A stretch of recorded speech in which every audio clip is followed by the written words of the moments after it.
D&D 5e 2024. A nova Maestria de Armas.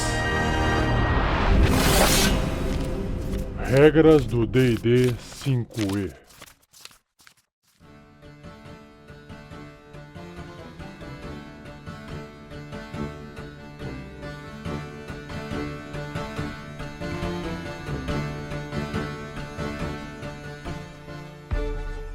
Seja bem-vinda, seja bem-vindo a mais um episódio do Regras do D&D 5e.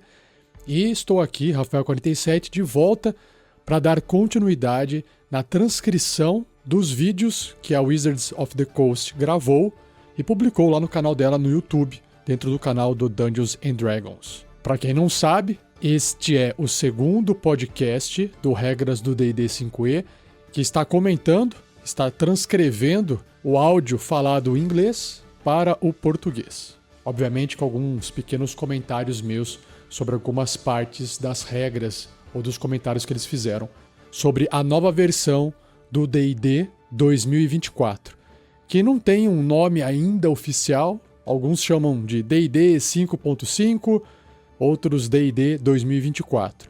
E por que 2024? Porque neste ano o D&D completa 50 anos. E o que é que você vai ouvir, resumidamente agora, nesse episódio de hoje? São 5 pontos. Primeiro ponto, uma introdução da maestria de armas. O segundo ponto, propriedades específicas por classe. Terceiro ponto, exemplos de propriedades de maestria. Quarto ponto, impacto no jogo. Quinto ponto, disponibilidade e informação de pré-venda. Indo para o primeiro ponto, então, introdução da maestria de armas.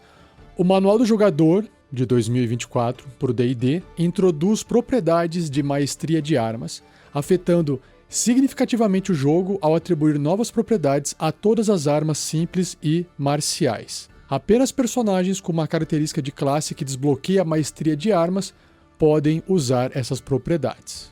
No segundo ponto, as propriedades específicas por classe. Diferentes classes desbloqueiam propriedades específicas de maestria de armas, aprimorando suas habilidades de combate. Por exemplo, guerreiros podem desbloquear múltiplas propriedades de maestria, permitindo usar várias combinações táticas em batalhas. Terceiro ponto, os exemplos de propriedades de maestria. Propriedades específicas de maestria incluem corte para adagas, permitindo um ataque extra sem usar uma ação bônus. Arranhão, garantindo um acerto mesmo em uma falha. E vexar, que não tem uma tradução portuguesa ainda, né, de vex, dando vantagem no próximo ataque. Cada propriedade aprimora habilidades e estratégias de combate diferentes. Quarto ponto, impacto no jogo. As propriedades de maestria de armas transformam o combate adicionando elementos estratégicos, como empurrar inimigos com uma besta ou retardá-los com um arco longo. Essas propriedades são projetadas para serem impactantes, mas simples, mantendo o jogo fluido. E quinto ponto, disponibilidade e informação de pré-venda. O novo Manual do Jogador está disponível para pré-venda no D&D Beyond, incluindo opções para versões físicas e digitais. A atualização visa enriquecer os aspectos narrativos e táticos do jogo D&D, com mais conteúdo a ser lançado em breve.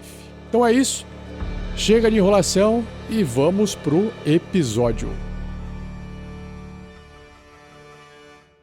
Uma produção RPG Next.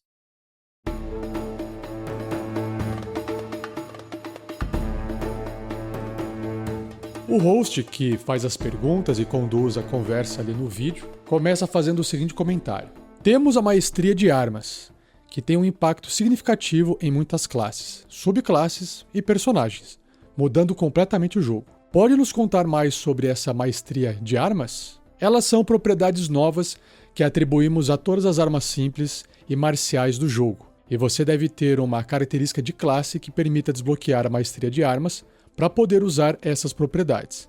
Isso significa que, se um mago, por exemplo, que não possui a característica de maestria de armas, pegar uma arma, essa arma funcionará como esperado nas regras de D&D 2014. Embora várias armas tenham tido alguns ajustes feitos, além das propriedades da maestria de armas. No entanto, se você for um personagem como um guerreiro, bárbaro, ladino, paladino, patrulheiro ou alguém que tenha desbloqueado a habilidade de usar a maestria de armas, de repente, quando você usar a adaga, devido à sua maestria com a arma, poderá desbloquear sua propriedade de maestria. Cada arma tem uma propriedade de maestria específica de uma lista de propriedades atribuídas a ela. Com a adaga, essa propriedade é chamada de corte, que permite se beneficiar do ataque extra que a propriedade leve da adaga dá sem ter que gastar a sua ação bônus. É simples, mas poderoso, porque isso significa que a pessoa que decidiu focar sua opção de maestria em adagas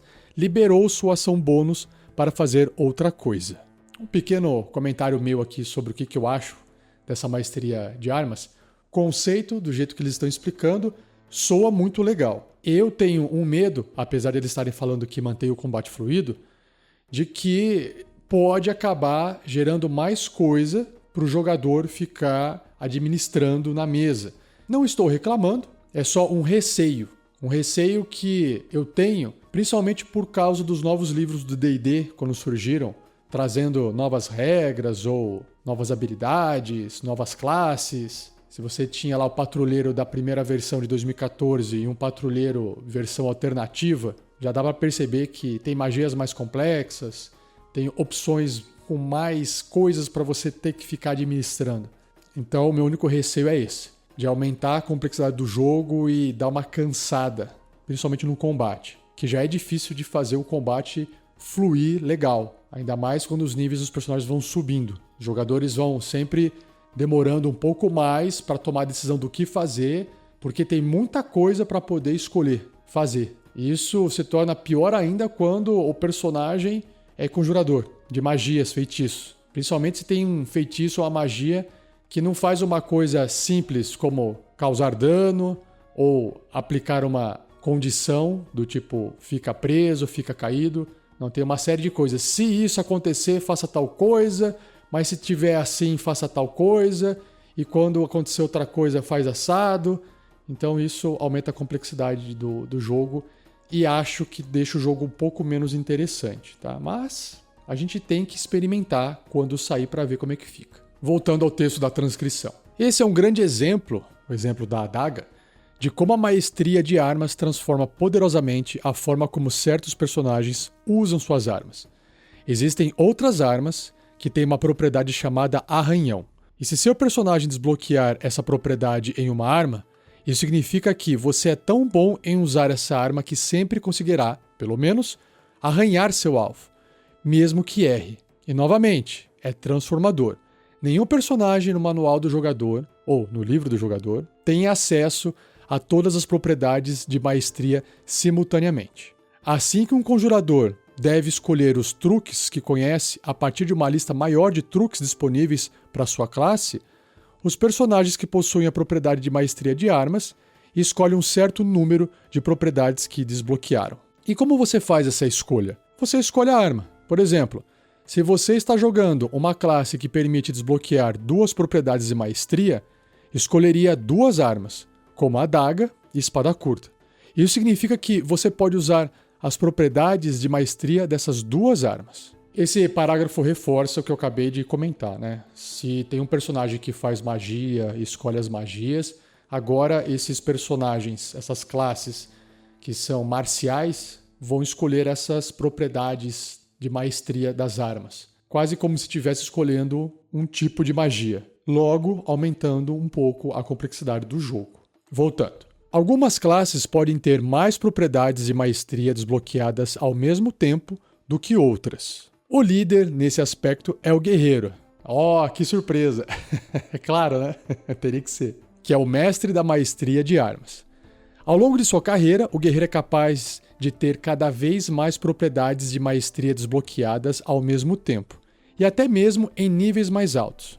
Ele chega a um ponto onde pode trocar certas propriedades de maestria por outras. Existem outras propriedades que empurram as pessoas para trás. Tem derrubar, onde você pode derrubar alguém com, por exemplo, o machado de batalha, que possui a propriedade de maestria de derrubar. Você pode escolher 2 armas para combinar umas com as outras de maneiras diferentes.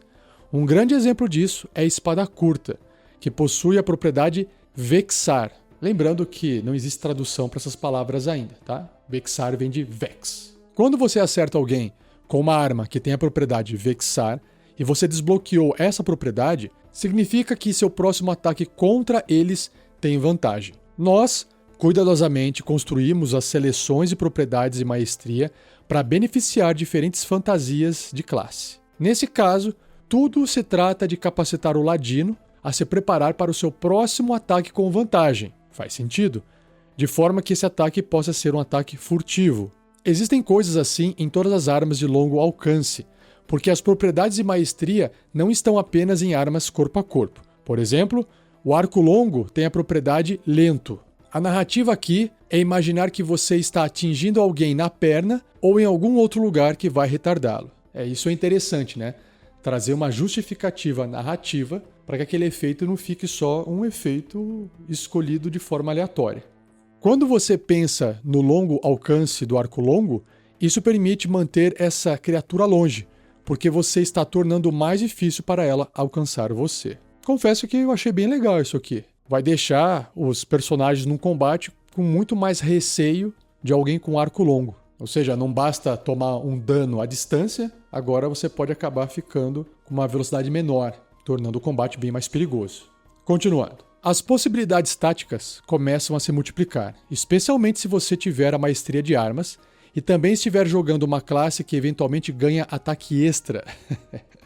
Porque você pode começar a usar uma arma para um desses ataques e a outra arma para outro, e explorar suas diferentes propriedades e maestria para criar algumas combinações táticas fascinantes. O grande porrete, que é o Great Club, tem a propriedade empurrar, o que faz perfeito sentido.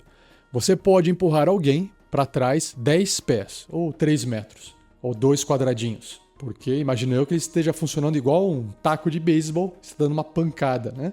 Mas uma besta pesada é perfeita porque se você quiser derrubar alguém de um penhasco ou atirar em alguém do muro de um castelo, isso adiciona um novo elemento de estratégia. Então, pelo que eu entendi, a besta pesada também tem essa característica de empurrar. Legal. E aí você vê, quando compara as propriedades e maestria nas diferentes armas, que adicioná-las nos permitiu destacar algumas das diferenças narrativas entre essas armas de uma forma que nunca poderíamos antes. Então, se você comparar a besta pesada com o arco longo, uma está retardando enquanto a outra está empurrando. Então, confirmado aí que a besta pesada empurra. Isso é um exemplo de finalmente podermos mostrar como ser atingido no mundo real por essas duas armas se sente diferente, porque a besta atinge com força devido ao mecanismo, enquanto o arco longo não necessariamente. Quero dizer, ambos são armas que você não quer ser atingido.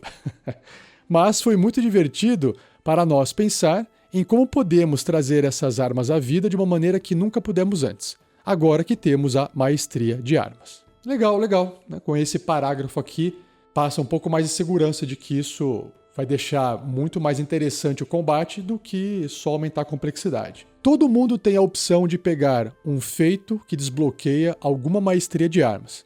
Então queríamos garantir que, independentemente da classe ou subclasse que você esteja jogando, você tem a capacidade de experimentar isso através do sistema de feitos. E há também o SAPA, que acho que é o CEP, que é aquele porretezinho para desmaiar, né?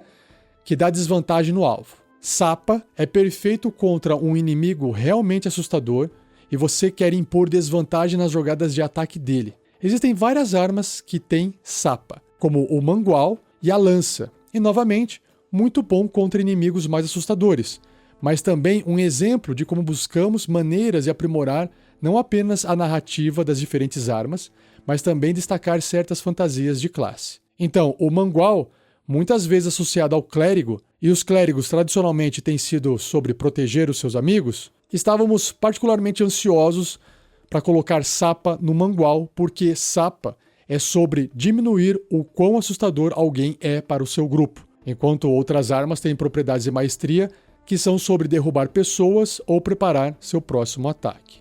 Isso é legal, né? O clérigo tem essa função meio de protetor, aí de repente tem um ogro que se acertar um golpe pode derrubar alguém num ataque só, e aí o pessoal torce para que o clérigo acerte o ogro com o mangual e conceder essa desvantagem no ataque. Bacana. Quantas vezes você pode usar a maestria de armas É a cada ataque que você pode usar essa maestria de armas? Sim. Então, se você tiver a maestria de armas desbloqueada em uma arma que você está usando, está projetado para que você possa, teoricamente, se beneficiar da propriedade de maestria toda vez que acertar com a arma. Ou, em alguns casos, como com a propriedade arranhão, quando você erra com a arma. E é por causa desse design que mantivemos o peso mecânico dessas propriedades de maestria muito leve. Queríamos que fossem muito impactantes, mas não atrasassem o jogo e não fossem tremendamente complexas por si só. Então tá aqui. A minha preocupação inicial, segundo os designers, eu não preciso ficar mais preocupado. Assim espero. Exatamente. Então, elas são muito significativas em termos do que fazem, mas não são altamente complexas porque, particularmente nas mãos de um personagem que começa a ter muitos ataques, como pensar em um guerreiro de alto nível que pode atacar, queríamos garantir que, porque essas propriedades estão sendo aplicadas potencialmente várias vezes, elas não iriam atrasar o jogo. Exatamente isso. É o que eu estava imaginando lá no começo. E esse foi um grande foco nos nossos testes internos. Garantir que cada uma delas atingisse o objetivo de serem realmente interessantes e divertidas, criando interesse tático enquanto, ao mesmo tempo, não atrasassem o jogo. Falamos sobre isso antes, mas agora, quando você vê uma dessas armas em jogo, você tem um contexto diferente. Não é apenas uma rolagem de dados. Agora, quando você vê um grande machado, quando você vê uma besta, não é apenas ser atingido por um projétil. Agora é que você pode ser empurrado para trás 10 pés e voar de um penhasco. Então há um novo contexto emocional e narrativo para o que essas armas são agora. Isso de fato eu tenho que concordar, faz todo sentido. Imagina o guerreiro tendo que trocar de arma para poder aplicar um novo efeito. E isso é bem legal. Quando você criava um personagem e carregava mais de um tipo de arma, por exemplo, eu vou carregar uma adaga porque causa dano perfurante, uma espada porque causa dano cortante, e um martelo ou um porrete porque causa dano de contusão. Isso era importante, era estratégico porque certos tipos de monstros sofriam mais ou menos com cada tipo de dano causado. Agora você tem mais um motivo para poder carregar diferentes tipos de armas para poder aplicar esses diferentes tipos de efeito. E força o jogador até fazer escolhas de troca de armas com mais frequência, principalmente um guerreiro, o que eu acho legal, porque era muito comum montar um personagem, eu tenho aqui uma espada longa e várias outras arminhas, e nunca usava as outras arminhas, ou usava uma vez só na aventura inteira. Então estou gostando bastante até agora. Voltando aqui para o texto. Elas significam algo extra, bem especialmente para o DM, para o mestre, porque principalmente serão os monstros usando essas habilidades. Sim, claro. Os efeitos se aplicam às armas dos monstros também. Mas também significa que os jogadores podem ser muito mais interativos uns com os outros ao preparar combos. Porque agora, se você souber que a besta não vai apenas causar dano, mas também pode deslocar o alvo, isso cria uma situação tática para o grupo pensar o que não existia antes. É muito simples, mas isso é por design, como você mencionou, mas teve um tremendo impacto nos testes e até no seu jogo caseiro. A maestria de armas transforma cada batalha. E, novamente, tivemos que garantir que o nível de complexidade fosse baixo por causa da frequência com que pode acontecer. E posso dizer que, nos nossos testes, ela conseguiu entregar a diversão e o interesse tático que queríamos. Nos testes, passei a maior parte do tempo jogando como guerreiro e me diverti muito, especialmente à medida que o guerreiro subia de nível e desbloqueava mais e mais maestrias. Adorei poder jogar esse mini-jogo de primeiro eu vou usar essa arma por causa dessa propriedade de maestria, depois meu próximo ataque será com essa outra arma onde posso explorar o que fiz com a arma anterior, super divertido.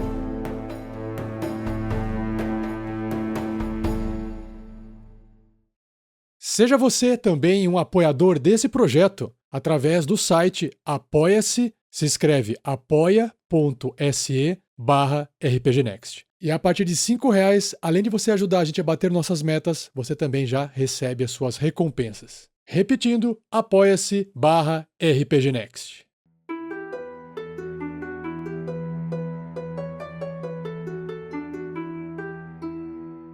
Por fim, o vídeo se encerra com um jabá de onde você pode adquirir o livro do jogador, o que não faz muito sentido pra gente nesse momento, mas eu vou trocar esse jabá por um jabá nosso do RPG Next. Se você busca uma mesa de RPG para poder jogar, com um mestre dedicado, um mestre que conhece muito bem a aventura, que tem esmero, cuidado com os detalhes, mapas animados, tokens, efeitos visuais, sonoros, música ambiente, música de combate. Saiba que a gente tem uma parceria com mestres de aluguel. Uma dessas parcerias é o mestre Conrado, que está com uma aventura, A Maldição de Strahd, preparada. Na verdade, ele já preparou tantas vezes que ele chama essa aventura de Reloaded. Essa aventura é conhecida como uma das melhores aventuras de D&D e que se passa em Baróvia, num mundo onde é dominado por um vampiro superpoderoso, o Strahd. Se você quiser entrar em uma dessas mesas onde a aventura já começou, está no começo, é uma aventura que vai durar anos e tem poucos meses, acho que 1 mês, nem 2 meses que ela começou, entre no post e clique no link para o grupo de WhatsApp. Esse grupo de WhatsApp é onde você pode conversar comigo, conversar com o mestre, tirar suas dúvidas sobre o serviço de mestre de aluguel. Mas eu posso adiantar para você que, para que você não perca tempo, né, entrando lá no grupo sem saber, se trata de uma vaga paga mensalmente. São 2 partidas por mês, sextas-feiras à noite. O custo dessa vaga é R$ 130 por jogador. São partidas de no mínimo 3 horas. E se você quiser ter mais informações, como eu disse, entre no grupo do WhatsApp. Lá eu consigo passar para você o link com informações, imagens. Você pode conversar diretamente com o mestre, tirar suas dúvidas antes de tomar a decisão se você quer ou não pagar por essa vaga, tá bom? E assim eu encerro mais um Regras do D&D 5e. Espero que você tenha gostado. Não se esqueça de nos seguir nas redes sociais do RPG Next, Instagram, TikTok, Facebook e o próprio YouTube. Basta digitar RPG Next, que vai aparecer lá. Compartilhe, se você gostou, deixe um like. Se der para deixar um like em algum lugar, nos avalie de forma positiva para que esse conteúdo chegue a mais pessoas e ajude o projeto. E não perca o próximo episódio, onde irei transcrever o assunto sobre as novas feats, né, os novos talentos, backgrounds, que são os antecedentes, e as espécies, que são as novas raças. Mudaram o nome de raça para espécies. Então, muito obrigado, um abraço e até o próximo episódio.